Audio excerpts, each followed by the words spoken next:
아침에 나로 주의 인자한 말씀을 듣게 하소서. 성도 여러분 안녕하세요. 목요일입니다. 오늘도 하나님의 은총이 여러분들의 삶의 자리에 가득하기를 간절히 소망합니다. 말씀 한 곳 보겠습니다. 창세기 37장 25절부터 36절까지의 말씀을 봉독해 드립니다. 그들이 앉아 음식을 먹다가 눈을 들어 본즉 한 무리의 이스마엘 사람들이 길르앗에서 오는데 그 낙타들의 향품과 유향과 모략을 싣고 애굽으로 내려가는지라. 유다가 자기 형제에게 이르되 우리가 우리 동생을 죽이고 그의 피를 덮어둔들 무엇이 유익할까? 자, 그를 이스마엘 사람들에게 팔고 그에게 우리 손을 대지 말자. 그는 우리의 동생이요 우리의 혈육이니라 하며 그의 형제들이 청종하였더라. 그때 미디안 사람 상인들이 지나가고 있는지라. 형들이 요셉을 구덩이에서 끌어올리고 은 20에 그를 이스마엘 사람들에게 팔매 그 상인들이 요셉을 데리고 애굽으로 갔더라. 루벤이 돌아와 구덩이에 이르러 본즉 거기 요셉이 없는지라. 옷을 찢고 아우들에게 되돌아와서 이르되 아이가 없도다. 나는 어디로 갈까? 그들이 요셉의 옷을 가져다가 순염소를 죽여 그 옷을 피에 적시고 그의 채색 옷을 보내어 그의 아버지에게로 가지고 가서 이르기를 우리가 이것을 발견하였으니 아버지 아들의 옷인가 보소서 하며 아버지가 그것을 알아보고 이르되 내 아들의 옷이라. 악한 짐승이 그를 잡아먹었도다. 요셉이 분명히 찢겼도다 하고 자기 옷을 찢고 굵은 배로 허리를 묶고 오랫도록 그의 아들을 위하여 애통하니 그의 모든 자녀가 위로하되 그가 그 위로를 받지 아니하여 이르되 내가 슬퍼하며 스울로 내려가 아들에게로 가리라 하고 그의 아버지가 그를 위하여 울었더라. 그 미디안 사람들은 그를 애굽에서 바로의 신하 친위 대장 보디발에게 팔았더라. 아멘. 요셉이 형들에게 고난을 받는 미디안 상인들에게 팔려나가는 이 상황의 나이가 17살입니다. 우리 아이들하고 이렇게 생각해 보면 중학교 3학년 또 늦으면 고등학교 1학년 정도의 나이입니다. 아직 어리죠. 근데 고대 사회 속에서는 이 17살이라는 나이가 아주 어린 나이만은 또 아닙니다. 12살이 되면 성인식을 하거든요. 그래도 한 사람의 인생을 시간으로 이렇게 볼 때 17살 그러면 아직 성숙하지 못한 어린 티가 나는 그러한 나이입니다. 그때 형들에 의해서 채색 옷이 벗겨지고 또 구덩이에 던져지고 미디안 상인들에게 팔려지고 하는 이런 상황 속에서 요셉이 얼마나 두려움을 느꼈을까 하는 생각을 가져봅니다. 요셉의 형들이 요셉을 붙잡아 죽이려고 하다가 그의 채색 옷을 벗기죠. 계속해서 이 채색 옷이라는 단어가 나옵니다. 야곱이 아들 요셉을 극진히 사랑했던 상징적인 옷이거든요. 그런데 형들이 이 요셉을 붙잡자마자 그 채색 옷을 벗겨버립니다. 그 채색 옷을 보면서 요셉의 다른 형제들은 열등감을 느끼게 되고 또 그거로 인해서 미움과 분노를 갖게 했던 그러한 옷입니다. 이것이 이제 부모들이 갖게 되는 편애 이런 것들로 인해 만들어지는 갈등의 한 모습이라고 볼 수가 있죠. 형들에게 붙잡혀서 채색 옷이 벗겨지는 그 순간 형들의 그 우악스러운 팔뚝으로 옷을 막 벗기는 그 상황에서 요셉은 굉장히 그 두려움, 수치스러움 이런 것을 느꼈을 거예요. 또 그 이후에 형들이 자신을 죽이려고 하다가 죽이지는 않았지만 웅덩이에, 깊은 웅덩이에 던져버리는, 아무리 바깥으로 나가려고 해도 나갈 수 없는 깊은 웅덩이에 던져진 상태, 그 상태 속에서 이 요셉이 얼만큼 큰 두려움을 가졌을까. 특히 이 형들이 얼마나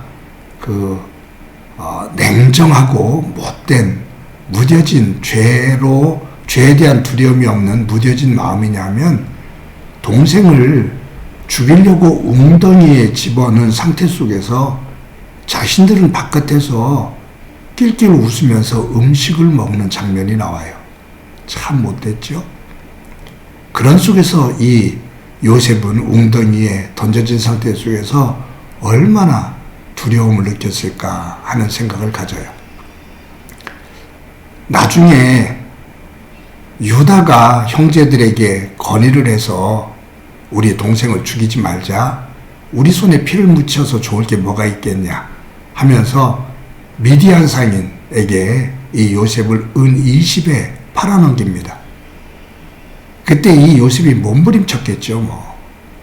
나를 팔지 말라고, 나를 이렇게 다른 이방 사람들에게 팔지 말라고 몸부림쳤을 텐데, 울고 불고 해도 형들은 못들은 체하고 은 20냥을 받고 돌아섭니다. 그때 이 요셉이 느꼈던 배신감, 형들에 대한 배신감, 어떤 모습에서 보면 형들에 대한 배신감도 있지만 한편에서는 하나님에 대한 배신감도 느낄 수 있었을 거예요. 왜냐하면 하나님께서 요셉에게 꿈을 주셨잖아요. 형제들의 볕단과 아버지와 어머니를 의미하는 해와 달, 그리고 형제들을 상징하는 11별, 그 별이 자신에게 절을 하는 꿈을 꾸고 그 꿈이 이루어질 것을 믿었고 또 그 꿈을 형제들에게 이야기를 했지요. 그런데 이 꿈으로 인해서 도리어 죽을 고비를 넘기며 이방 상인들에게 팔려서 노예로 끌려가게 되는 상황입니다. 그러니 꿈과 전혀 다른 정반대의 상황이 놓여집니다. 그랬을 때 이 요셉이 얼마나 황당했을까. 하나님에 대한 배신감, 이런 것들을 느꼈을 수 있고요. 자신이 가졌던 꿈이 산산조각이 나는 것을 느꼈을 겁니다. 그런데 하나님은 어제도 말씀을 드렸지만 이 요셉이 형제들에게 팔리는, 미디안 상인들에게 팔려지는 이 과정, 보디발 장군 집에서 종노릇을 하게 되는 이러한 과정, 이러한 고난의 과정을 통해 하나님께서 요셉에게 주셨던 그 꿈을 이루는 과정이 됩니다. 이것을 더 확대해서 보면 요셉이 애굽으로 팔려가 나중에 총리가 되죠. 그러면서 430년 동안 그 시간이 지나면서 요셉을 기억하지 못하는 왕과 사람들이 등장하기 시작하면서 이스라엘 백성들이 430년 동안 애굽에서 종노릇을 합니다. 그런데 이 고난의 과정은 다른 면에서 보면 하나님께서 아브라함에게 축복하시면서 너의 자손들을 하늘의 별처럼 바다의 모래처럼 많게 해주겠다라고 약속을 하셨거든요. 큰 민족을 이루겠다고 약속하셨거든요. 그러면서 이방 나라에 가서 400년 동안 종노릇 할 거라고 말씀을 하셨는데, 이 애굽으로 끌려가는 이스라엘 백성들, 요셉을 중심으로 시작되어지는 이 애굽 생활, 그것은 고난이지만 다른 면에서 보면 하나님께서 애굽의 바로 왕의 그 보호 속에서 이스라엘 백성들이 숫자적으로 번성하게 되는 그러한 기간입니다. 나중에는 바로 왕이 두려워할 만큼 이스라엘 백성들의 숫자가 늘어나죠. 그런 면에서 이 요셉이 미디안 상인에게 팔려가는 이 과정은 고난이지만 요셉의 꿈을 이루는 과정이기도 하고, 더 넓게는 아브라함에게 약속하신 그 약속을 이루시는 과정이기도 합니다. 요셉의 채색 옷이 벗겨지는 수치, 깊은 웅덩이에 던져지는 두려움, 그리고 미디안 상인에게 팔려갈 때의 그러한 배신감, 이 모든 아픔들, 그 아픔들을 넘어 하나님께서 요셉을 애굽의 총리로 높이 세우시는 그 놀라운 하나님의 역사를 봅니다.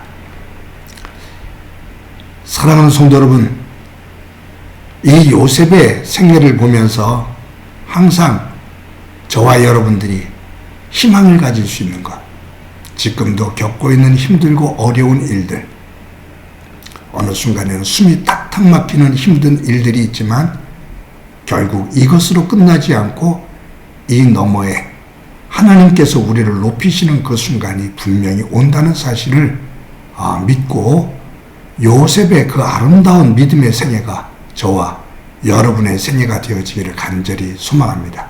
그러한 소망을 품는 믿음 위에 오늘도 하나님의 은혜가 가득하기를 간절히 소망합니다. 한번 기도합니다. 하나님 감사합니다. 오늘도 귀한 날 주신 것 감사합니다. 꿈의 사람인 이 요셉이 꿈과는 전혀 다른 현실에 놓이게 되는 모습을 봅니다. 채색 옷이 벗겨지는 수치감, 웅덩이에 던져지는 두려움, 미디안 상인에게 팔려지는 배신감과 모멸감. 그러나 이것으로 그치지 않고 그 이후에 하나님의 놀라운 역사 속에 애굽의 총리로 세워지며 하나님의 그 축복의 약속이 이어지는 모습을 보게 됩니다. 오늘도 저희들 하루를 살고 또 우리의 삶을 살아가면서 힘들고 어려운 일들을 겪게 되지만 이건 넘어 하나님께서 예비해 두신 은혜의 세계를 볼 수 있도록 은총 베풀어 주옵소서. 고난 넘어 하나님이 나를 높이시는 그 세계를 꿈꾸게 하옵소서. 예수님의 이름으로 기도드립니다. 아멘.